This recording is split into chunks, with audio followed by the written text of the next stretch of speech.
Assalamualaikum warahmatullahi wabarakatuh. Alhamdulillahirabbil alamin. Wabihi nasta'in wa ala umuri dunya waddin. Wassalatu wassalamu ala asrofil anbiya'i wal mursalin wa ala alihi wa sahbihi ajma'in, amma ba'du. Yang pertama, saya mau mengucapkan syukur kepada Allah Subhanahu wa taala yang telah memberikan kemudahan kepada saya dalam menyusun seminar proposal penelitian ini.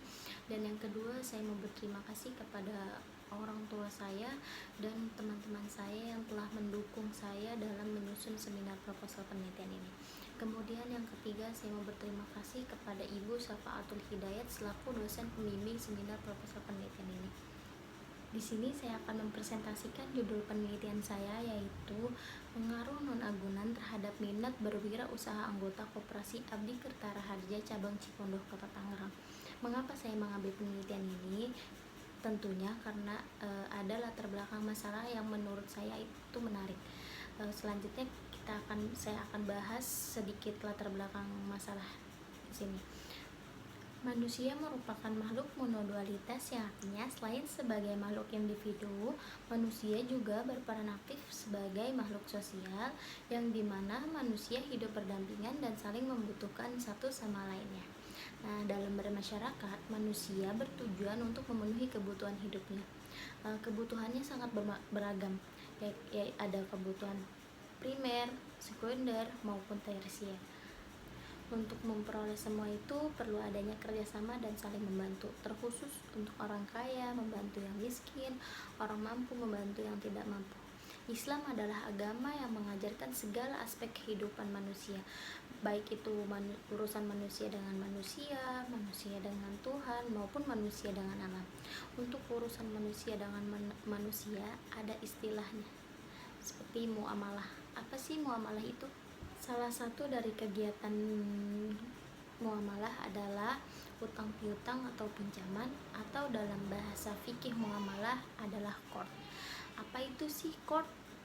Nah, qard itu ada secara bahasa adalah potongan atau terputus, sedangkan secara istilah adalah harta yang diberikan kepada seseorang atau kepada orang lain untuk dikembalikan ketika ia telah mampu. Akad qard atau pinjaman bertujuan sebagai sikap ramah tamah sesama manusia, membantu dan memudahkan segala urusan mereka, dan bukan bertujuan untuk memperoleh keuntungan atau bisnis. Sehingga dengan latar belakang tersebut, saya mengambil rumusan masalah, yaitu bagaimana pengaruh non-agunan terhadap minat berwirausaha anggota Koperasi Abdi Kertara Harja Cabang Cipondoh Kota Tangerang, dengan tujuan penelitian untuk mengetahui bagaimana pengaruh non-agunan terhadap minat berwirausaha anggota Koperasi Abdi Kertara Harja Cabang Cipondoh Kota Tangerang. Adapun manfaat yang diharapkan pada penelitian ini ialah ada 3, yaitu bagi peneliti, bagi universitas, dan bagi koperasi. Untuk bagi peneliti sendiri itu sebagai penambahan wawasan dan pengetahuan tentang pembiayaan non-agunan ini. Dan untuk bagi universitas yaitu sebagai bahan referensi dan informasi, khususnya bagi mahasiswa Fakultas Keguruan dan Ilmu Pendidikan Pendidikan Ekonomi Universitas Pamulang. Dan bagi Koperasi Abdi Kertara Harja itu sendiri yaitu sebagai referensi dan pedoman untuk menunjukkan koperasi berserta produk-produknya itu lebih baik lagi. Koperasi adalah organisasi anggota masyarakat yang berdasarkan atas asas kekeluargaan dalam menjalankan usaha untuk mencapai tujuan bersama.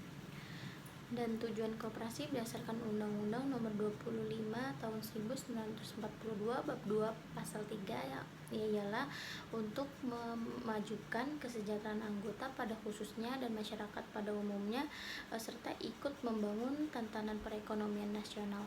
Dan kemudian tujuan koperasi pada Undang-Undang Nomor 25 Tahun 1992 Pasal 4 itu yaitu berperan secara aktif dalam upaya mempertinggi kualitas kehidupan manusia dan masyarakat. Selanjutnya adalah pembahasan mengenai tentang jenis-jenis koperasi. Yang pertama ada koperasi konsumsi. Koperasi konsumsi adalah koperasi yang anggota-anggotanya itu terdiri dari tiap-tiap orang yang mempunyai kepentingan langsung dalam lapangan konsumsi. Kemudian yang kedua ada koperasi kredit atau koperasi simpan pinjam, yaitu koperasi yang bergerak dalam lapangan usaha pembentukan modal melalui tabungan-tabungan para anggota secara terus-menerus untuk kemudian dipinjamkan kepada para anggota dengan cara mudah, murah, cepat, dan tepat. Yang ketiga kemudian ada koperasi produksi.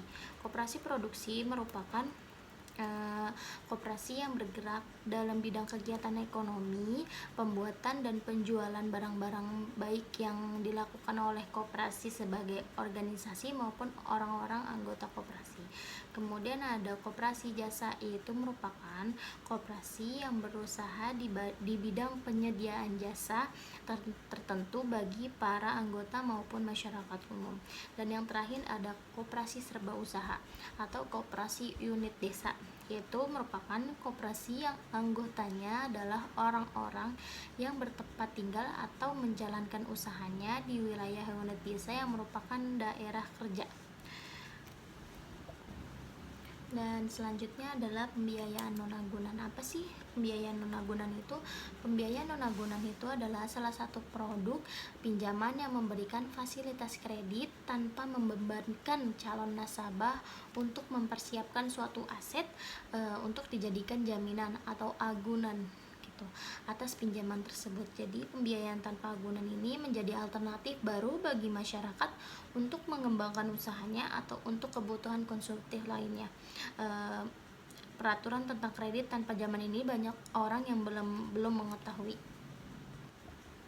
Selanjutnya ada ciri kewirausahaan, yaitu salah satunya percaya diri, berorientasi kepada tugas dan hasil, pengambil resiko, kepemimpinan, keorsinilan, dan orientasi kepada masa depan.